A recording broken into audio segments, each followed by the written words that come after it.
కలుషిత నీరు త్రాగి గ్రామస్తులు అస్వస్థకు గురైన ఘటన నంద్యాల జిల్లా ఆత్మకూరు మండల పరిధిలోని ఎర్రగుంట్ల గ్రామంలో చోటు చేసుకుంది. కలుషిత నీరు తాగిన సుమారు 20 మంది మహిళలకు వాంతులు, విరోచనాలు అయ్యాయి.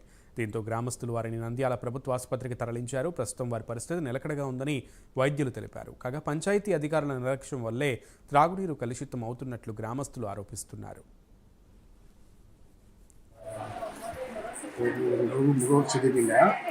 వేరే వాటిలో మన తాగారు మన ఫిల్టర్ మన చేసినాము. అది ఏం జరిగిందో తెలియదు. అందులో చాలామంది అక్కడ ఎరువులకి వేరే ఊరికి రాలేదు. అందరికి వాంతులు పేదలా వాంతులు ఎంతమంది ఉన్నారు ఊర్లో అంతా? చాలా మంది అంటే ఉద్యోగం మంది వచ్చినట్టు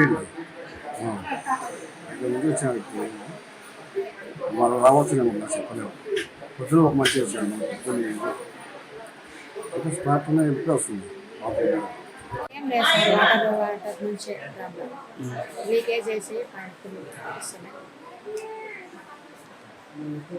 వాంతులు బెదులవుతున్నాయి. వాంతులు బెదులవుతున్నాయి. 20 మంది జాబ్ చేసి వచ్చినారు. ఊరంతా అట్లా ఉందా పరిస్థితి? ఎన్ని రోజుల నుంచి వస్తున్నాయి వాటర్ అట్లా? ఏమో సార్, చాలా వస్తున్నాయి. ఒక వారం నుంచి వస్తున్నాయేమో. మేము అంత పట్టించుకోలేనమాట. వీళ్ళకి మోషన్స్ అయినాక అందరూ పట్టించుకున్నారు.